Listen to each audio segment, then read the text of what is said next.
দেখতে ভীষণই সুন্দর হয়ে গিয়েছিল, কিন্তু ছিল একদমই সাধারণ। হরে কৃষ্ণ। তো আমাদের রাধে কুইন কেকসের এটা একটা অর্ডার ছিল। এটা ছিল বাটারস্কচ ফ্লেভার 1 পাউন্ড। এটা একটা মাতাজি অর্ডার করেছিল ওনার বাবার জন্মদিন উপলক্ষে। তো আমাকে একটা পিকচার রেফারেন্স পাঠিয়ে দিয়েছিল। তো আমি সেরকম হুবহু না হলেও সেম টু সেম করার চেষ্টা করি। তো আমি সবাইকে আগেই বলে দিই যে একদম সেম টু সেম কিন্তু একদমই পসিবল নয়। তো যাই হোক, কেকটা কিন্তু একদম সিম্পল হলেও কিন্তু ভীষণই সুন্দর দেখতে হয়ে গিয়েছিল। আর এই হোয়াইট আর ব্লু এর কম্বিনেশনটা কিন্তু একদম স্নিগ্ধতা ভাব ছিল, মানে দারুণ জাস্ট বলে, মানে যাকে বলে। তো যাই হোক, আর আমাকে বলেছিল যে একটু ড্যাডি লিখে দেবে। তো আমি ড্যাডিটা লিখে দিয়েছিলাম, ব্লু দিয়ে লিখে দিয়েছিলাম।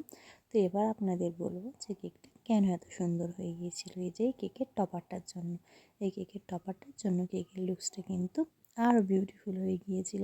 দেখুন কি সুন্দর লাগছে, তাই না?